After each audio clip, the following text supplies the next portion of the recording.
नमस्कार दोस्तों, मैं डॉक्टर नम्रता श्रीवास्तव, आपकी सेहत की दोस्त। आज आपसे बात करूंगी एक बेहद इंपॉर्टेंट टॉपिक के बारे में और वो है डायबिटीज। दोस्तों, डायबिटीज एक ऐसी लाइफ लॉन्ग क्रॉनिक इलनेस होती है जो न सिर्फ अपने में एक बीमारी है बल्कि अपने साथ साथ ऐसे बहुत सारे कॉम्प्लिकेशंस लेकर आती है जो हमारी सेहत के लिए इन द लॉन्ग रन काफी खतरनाक साबित होते हैं।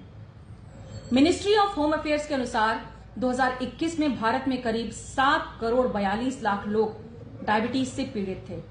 अनुमान लगाया जा रहा है कि आने वाले कुछ वर्षों में यह संख्या 2 से 3 गुना तक हो सकती है। आश्चर्यजनक बात यह है कि इनमें से बहुत लोगों को पता भी नहीं होता कि वो प्री डायबिटिक या डायबिटिक हो चुके हैं। पता उन्हें तब चलता है जब वो किसी बीमारी को लेकर डॉक्टर को विजिट करते हैं और वहां टेस्ट में पता चलता है कि वो तो डायबिटिक हो चुके हैं। लेकिन तब तक बहुत देर हो जाती है क्योंकि इसके बाद उन्हें लाइफ लॉन्ग दवाइयां खानी ही पड़ेंगी। तो आज ये वीडियो इसी बारे में है कि आखिर में हम अपने को डायबिटिक होने से कैसे बचा सकते हैं। क्या होता है प्री डायबिटिक फेज, इसके लक्षण क्या होते हैं और क्या ऐसे सुधार और ऐसे आदतें अपनाई जाएं जिससे कि हम प्री डायबिटिक से नॉर्मल वापस जो ब्लड शुगर लेवल हो उसको पहुंचा सकते हैं।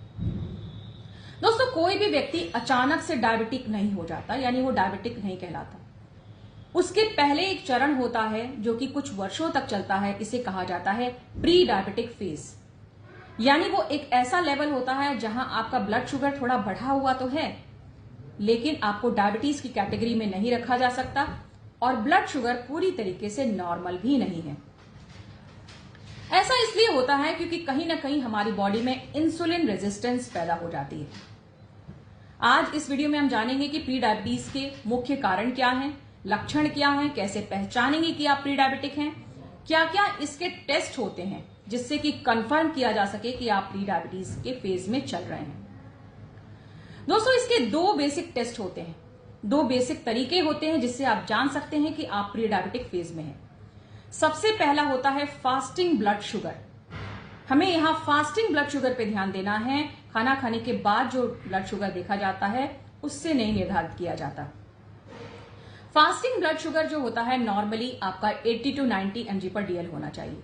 लेकिन जब आप प्री डायबिटिक फेज में होते हैं तो कई बार लगातार टेस्ट कराने पर पता चलता है कि आपका ब्लड शुगर लेवल 100 से 125 mg/dl के बीच में रह रहा है। यह होता है प्री डायबिटिक फेज। सेकेंड जो टेस्ट होता है इसे कहा जाता है मार्कर टेस्ट, यानी HbA1c। ये एक ऐसा एवरेज टेस्ट होता है जिससे पता चलता है कि विगत 3 महीनों में हमारा जो एवरेज ब्लड ग्लूकोज लेवल था वो कितना था। ये परसेंटेज में देखा जाता है और ये अगर 5.7% से 6.4% के बीच में आ रहा है तो then you are prediabetic. दोस्तों, इसके पीछे क्या मैकेनिज्म है, आखिर ये डेवलप कैसे हुआ, इसको भी आपको जानना चाहिए।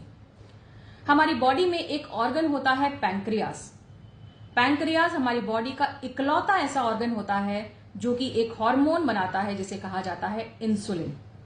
हमारे शुगर को रेगुलेट करने के लिए, हमारे ब्लड ग्लूकोज लेवल को सही रखने के लिए इस इंसुलिन हार्मोन का बहुत बड़ा रोल होता है।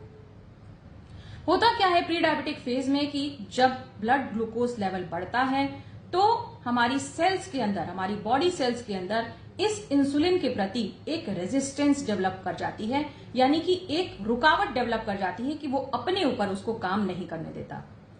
नतीजा क्या होता है कि कुछ सालों तक अगर ये कंडीशन बनी रहे तो आप प्री डायबिटिक फेज में कहलाए जाते हैं। धीरे धीरे करके जब ये बढ़ा हुआ ब्लड ग्लूकोज लेवल आपके इंसुलिन लेवल को इसी तरह बढ़ाए रखता है तो एक वक्त ऐसा आ जाता है जब आपके पैंक्रियास जवाब दे जाते हैं और इंसुलिन सिक्रीट करना बिल्कुल बंद कर देते हैं। दोस्तों, यही वो फेज होता है जब पैंक्रियास इंसुलिन बनाना बिल्कुल बंद कर देते हैं और इसे कहते हैं डायबिटीज। तो देखा आपने किस चरणबद्ध तरीके से, यानी शुरू में जब आपका ब्लड ग्लूकोज लेवल बढ़ना शुरू हुआ तो इंसुलिन भी बढ़ता है उसको मैनेज करने के लिए। सेल्स के अंदर एक रेजिस्टेंस, एक रुकावट पैदा होती है क्योंकि इंसुलिन भी अगर ज्यादा मात्रा में बढ़ जाए तो एक टॉक्सिक इफेक्ट पैदा करता है। और कुछ सालों तक अगर ये बढ़ा हुआ इंसुलिन बना रहे तो आप प्री डायबिटिक फेज में कहलाते हैं। और धीरे धीरे करके इस बढ़े हुए इंसुलिन के कारण पैंक्रियाज एक दिन जवाब दे जाते हैं और इंसुलिन बनाना बिल्कुल बंद कर देते हैं, जिसे कहते हैं डायबिटीज।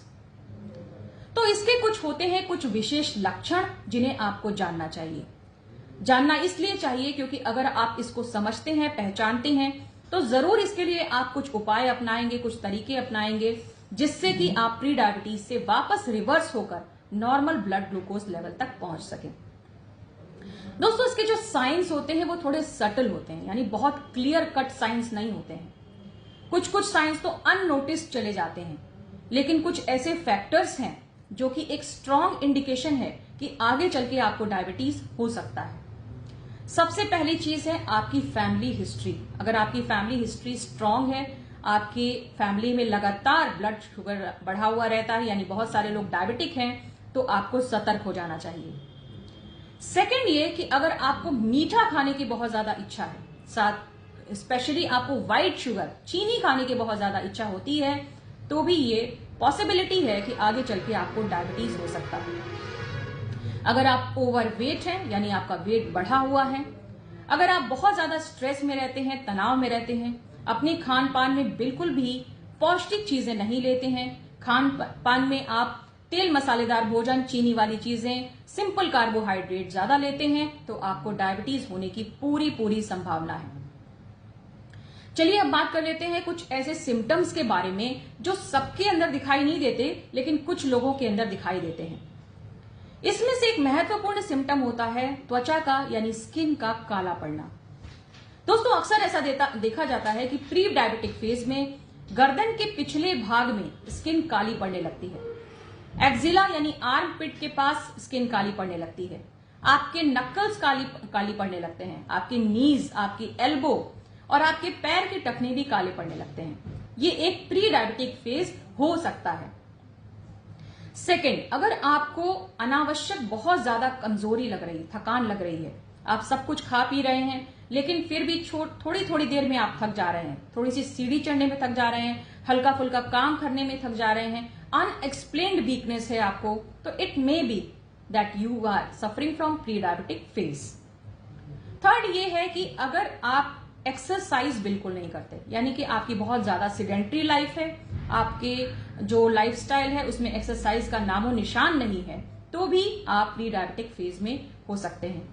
अगर आपको रात में यूरिन के लिए बार बार उठना पड़ता है, 1 से 2 बार आप जरूर जाते हैं, then you may be prediabetic. तो दोस्तों, ये तो हुई कुछ बातें साइन एंड सिम्टम्स की, कॉजेज की, कैसे हो गया प्री डायबिटीज और डायबिटीज। अब हम बात कर लेते हैं कि आखिर में हमें कौन सी आदतें अपनानी है जिससे कि हमें इस प्री डायबिटिक फेज से वापस नॉर्मल स्थिति में जाने में मदद मिले। सबसे पहली चीज और सबसे महत्वपूर्ण चीज है कि हमें कार्बोहाइड्रेट को कम करना पड़ेगा, क्योंकि इसी कार्बोहाइड्रेट से हमारी ब्लड शुगर लेवल बढ़ती है।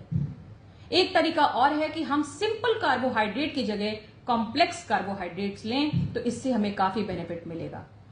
साथ ही साथ कुछ कार्बोहाइड्रेट को आप फ्रेश फ्रूट्स, वेजिटेबल्स और साथ ही साथ व्हाइट चीनी, यानी कि जो शुगर होती है, उसको आपको हर हाल में कम करने का प्रयास करना है, क्योंकि अल्टीमेटली ये चीनी ही है, व्हाइट शुगर ही है, जो बहुत तेजी से आपके ब्लड शुगर लेवल को बढ़ाती है। खासतौर से उन लोगों को ध्यान देने की जरूरत है जिन्हें मीठा खाने की बहुत ज्यादा इच्छा होती है। हफ्ते में 5 दिन आपको 30 मिनट तक एक्सरसाइज जरूर करनी है और किसी न किसी फिजिकल एक्टिविटी में, माइल्ड जॉगिंग में, रनिंग में, एरोबिक एक्सरसाइज या योगा वगैरह जरूर करना चाहिए। अपने आप को स्ट्रेस फ्री रखने के लिए आप कोई ना कोई रिक्रिएशनल एक्टिविटी में जरूर इन्वॉल्व होइए। साथ ही साथ अपने खान पान में रंग बिरंगी हरी सब्जियां और साथ ही साथ वेजिटेबल्स और फ्रूट्स इस्तेमाल करने की कोशिश करिए। दोस्तों, ये जो विभिन्न प्रकार की जो फल होते हैं, सब्जियां होती हैं, हरी सब्जियां होती हैं, इनके अंदर ढेर सारे एंटीऑक्सीडेंट्स होते हैं और ये एंटीऑक्सीडेंट्स हमें प्री डायबिटिक फेज से बचाने में बहुत मदद करते हैं। तो ये थी हुई कुछ जानकारी प्री डायबिटिक और डायबिटिक फेज के बारे में, क्या लक्षण होते हैं, आपको क्या क्या करना चाहिए और कौन कौन सी हैबिट्स को अपनाना चाहिए जिससे कि आप नॉर्मल अवस्था में जा सकें, अपने को डायबिटिक होने से बचा सके, और इतना भी नहीं कर पाए तो कम से कम डायबिटीज को कुछ सालों तक तो अपने से दूर कर लीजिए। दोस्तों, अब बात कर लेते हैं होम्योपैथिक अप्रोच की। होम्योपैथी में डायबिटीज के लिए भी और प्री डायबिटिक फेज दोनों के लिए बहुत अच्छी अच्छी दवाइयां हैं। इनको लक्षण के आधार पर प्रयोग किया जाता है, पेशेंट के सिम्टम के आधार पर प्रयोग किया जाता है। Acid phos, uranium nitricum, lycopodium, calcarea carb, syzygium, jambolanum वगैरह ऐसी कुछ दवाइयां हैं जो कि सिम्टम के बेस पर अगर यूज की जाती हैं तो प्री डायबिटिक फेज से इसे नॉर्मल में बिल्कुल अच्छी तरीके से लाया जा सकता है और पूरी तरह से ठीक किया जा सकता है। लेकिन डायबिटीज हो जाने के बाद हम ये बिल्कुल नहीं कह सकते कि नहीं इसे क्योर कर दिया जा सकता है। उम्मीद करती हूं कि आज का डायबिटीज के ऊपर जो बेस्ड मैंने एक डिटेल्ड वीडियो आपके लिए बनाया है ये आपके लिए काफी फायदेमंद साबित होगा। लेकिन मेरे लिए एक छोटा सा फेवर जरूर करिएगा कि मैंने इस प्रयास को इसलिए किया कि मैं कुछ लोगों को अगर मुट्ठी भर लोगों को भी मैं डायबिटीज होने से बचा सकूं अपने वीडियो के माध्यम से तो ये मेरे लिए बड़ी बात होगी। आप सभी से एक छोटा सा अनुरोध है कि अपने फ्रेंड्स और फैमिली को ये वीडियो जरूर शेयर कीजिए, खास तौर से उन लोगों को जिन्हें मीठा खाने की यानी जिन्हें स्वीट टूथ है और वो घड़ी घड़ी मीठा खाने की आदत होती है। ऐसे ही कुछ जानकारी वर्धक वीडियो के साथ आपसे फिर मिलूंगी और अपना बहुत ख्याल रखिएगा। Bye bye and